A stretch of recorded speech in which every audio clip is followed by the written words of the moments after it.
Ini anak pamannya Nabi, Abbas. Maka nasihatnya itu pasti penting. Kenapa? Karena orang yang disayang Nabi. Jadi Nabi menasehati sepupunya Abbas, Abdullah bin Abbas.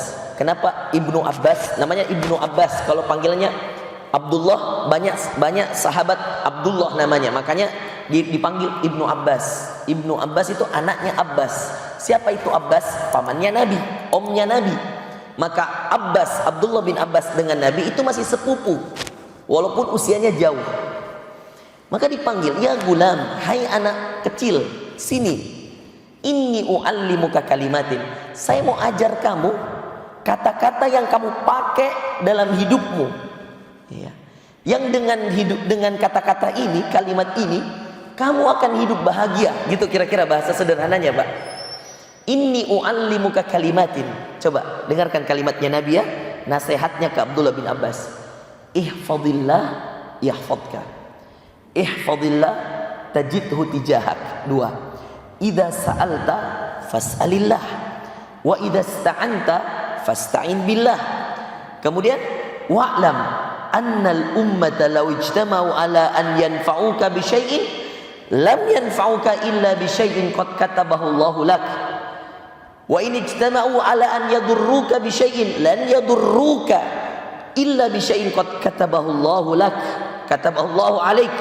Rufi'atil aqlam wa jaffatis suhuf. Ada 5 pesannya.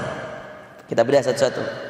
Kata Nabi, yang pertama, taruh dalam hatimu, wahai anak kecil, dan ini untuk kita semua, Pak.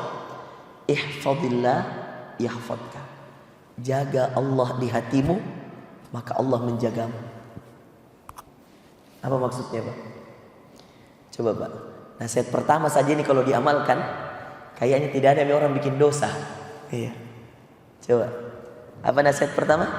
Jagalah Allah di hatimu, maka Allah akan menjagamu.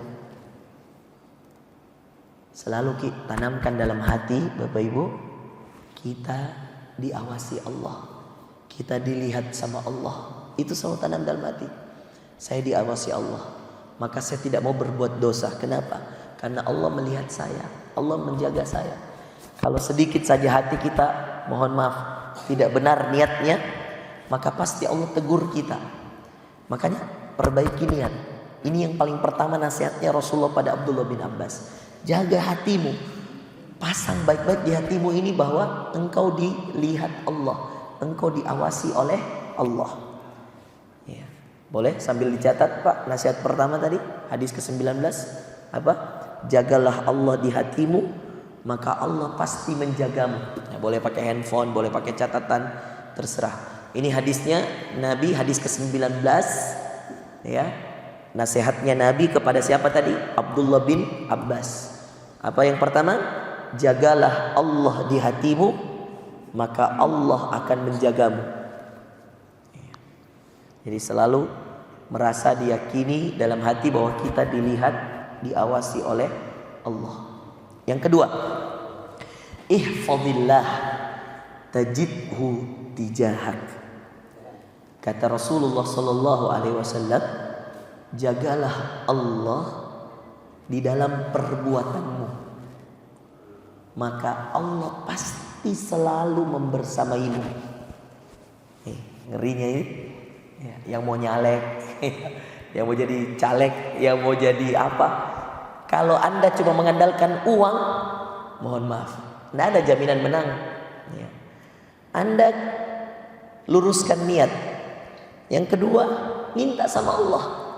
Yang mau menang tender kalau kontraktor, yang mau lulus kalau mahasiswa, siapa yang bisa kasih lulus kecuali Allah ya.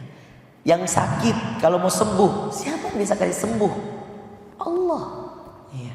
Maka kedua, Pak, jagalah Allah dalam perbuatanmu, maka Allah akan selalu membersamaimu. Ini penting ya. Contoh, mau berbuat sesuatu ya.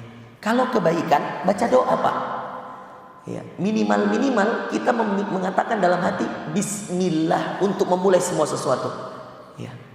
Kalau perlu sholat dulu ya. Misal ada pilihan, Ustadz saya ditawarin kerja nih Ustadz, satu dengan satu, saya bingung Ustadz, mau pilih kerja yang mana? Sholat. Kemudian sudah sholat, bismillah. Yang mana kira-kira yang lebih mendekatkan engkau kepada Allah, itu yang kamu pilih. Jadi coba bayangkan Pak, baru 2 nasihat pertama aja ya, itu udah luar biasa. Yang pertama kata Nabi, jagalah Allah di hatimu, maka Allah akan menjagamu. Yang kedua, jagalah Allah dalam perbuatanmu, maka Allah akan membersamaimu. Makanya Pak, ada hadis Nabi yang mengatakan, kalau Allah sudah cinta kepada seorang hamba, fa inni sam'ahu alladhi yasma'u bih, wa inni basarahu alladhi yabsuru bih. Coba, kalau Allah sudah bersamai, sesungguhnya kata Allah dalam hadis qudsi, saya akan membersamai pendengarannya kalau dia sedang mendengar, saya akan membersamai penglihatannya kalau dia melihat. Bayangkan Pak, dia melihat Allah bersamai, dia mendengar Allah bersamai. Apa maksud bersamai sini Ustaz?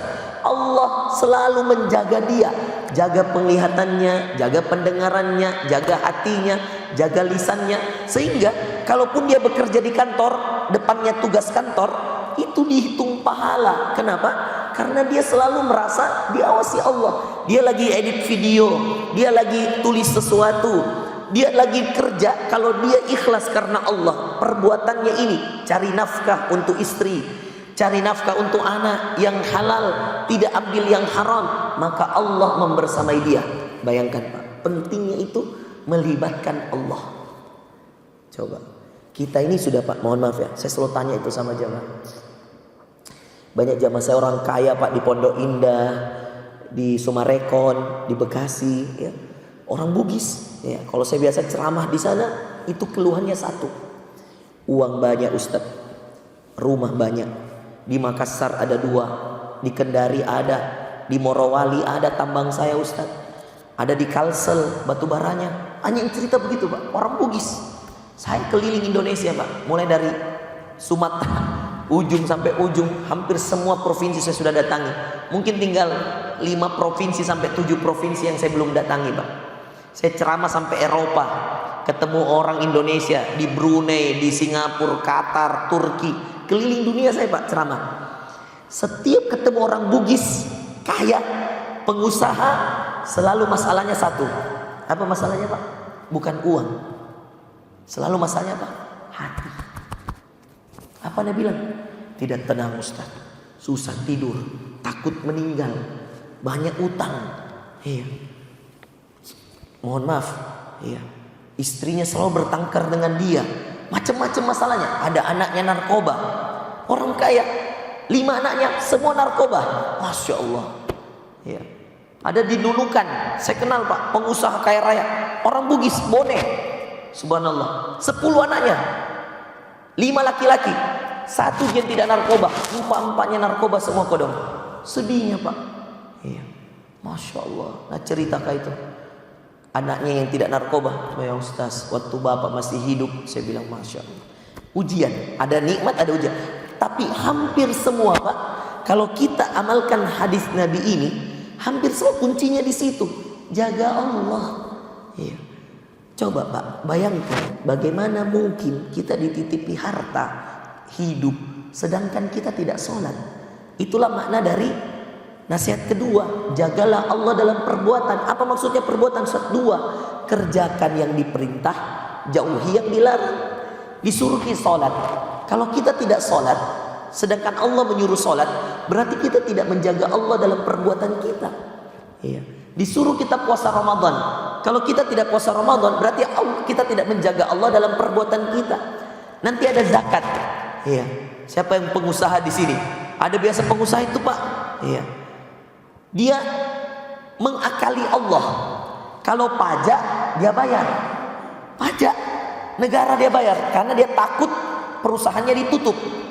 Tapi kalau sama Allah yang cuma 2,5%, bayangkan, pajak 10%, 15% PPH, apalagi PPA apa namanya, PPN, PPA apa semua dia bayar. Restoran 10% dia bayar. Zakat 2,5% wajib dia tidak mau bayar. Kenapa Pak? Karena dia masih cinta dunia. Yang kedua, dia tidak mengamalkan hadis ini, bahwa jagalah Allah dalam perbuatan. Dia jaga Allah, tidak jaga Allah Pak. Kenapa dia tidak jaga? Dia takut manusia. Sama orang pajak dia takut, sama Allah dia tidak takut. Coba bayangkan, banyak manusia yang seperti ini Pak. Tidak lama umurnya orang begini Pak, yang suka menyogok, yang tidak mau zakat. Tidak lama. Kalaupun dia bahagia 5 tahun, 10 tahun, sisanya menderita. Apalagi kalau mohon maaf sekali, yang saya rata-rata temui mengeluh itu 60 tahun ke atas. Kalau sudah 60 tahun Pak, sudah kena hipertensi, sudah kena asam urat, sudah pakai cincin di jantung. Aduh, menyesal semua Pak. Ada yang sampai bilang sama saya begini, menangis-nangis, Ustadz, kenapakah itu tidak dari dulu saya sadar? Kenapakah itu penyesalan selalu di akhir Ustadz?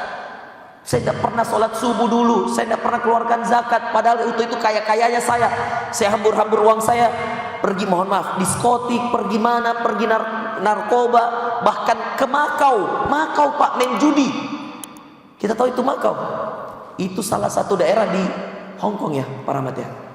Apa negaranya itu Makau? Cina atau Hong Kong itu? Ada daerah, saya lupa, Malaysia atau apa itu? Brosim bedeng. Malaysia atau Hong Kong itu? Makau, tempat judi. Hong Kong, cocok nih, Hong Kong. Nggak pernah jika insya Allah ke sana Pak. Hong Kong, cocok nih kah? Makau Hong Kong nih? Hah? Bukan Tiongkok, nggak masuk Tiongkok dia. Hong Kong itu Makau, negara Hong Kong, pisah negara itu sekarang kalau saya tidak salah. Coba cari bedeng. Ya. Makau, Hong Kong nih, Hong Kong itu Pak. Bisa naik kapal ya? Kalau dari mana? Dari mana naik kapalnya? Pernah ke Makau? Memang terkenal Makau tempat judi kah? Judi toh? Ah cocok. Apa kita bikin di sana waktu itu? Jalan-jalan. Tidak main judi Ji. Alhamdulillah. Iya. Bahayanya. Iya. Coba Pak. Dia bilang uang saya dulu Ustaz habis di Makau main judi Pak. Itu orang dari seluruh dunia main judi di situ. Weh, dia bilang begitu. Terus dia bilang begini Pak, sambil nangis. Kenapa Ustaz? Kenapa tidak dari dulu saya tobat? Apa nih kalau begini? Bagaimana cara? Saya bilang Pak tenang, Allah Maha menerima tobat Pak. Masih nangis. Dia keluhkan sekali, Ustaz kenapa Kak? Penyesalan itu selalu di akhir Ustaz. Kenapa tidak di awal saja? Saya bilang Pak, kalau penyesalan di awal namanya pendaftaran. Penyesalan di akhir Pak, karena sudah berbuat baru menyesal. Saya bilang, jadi jangan terlalu meratapi Pak. Sekarang yang paling penting sisa umur perbaiki untuk sholat, perbaiki untuk Allah.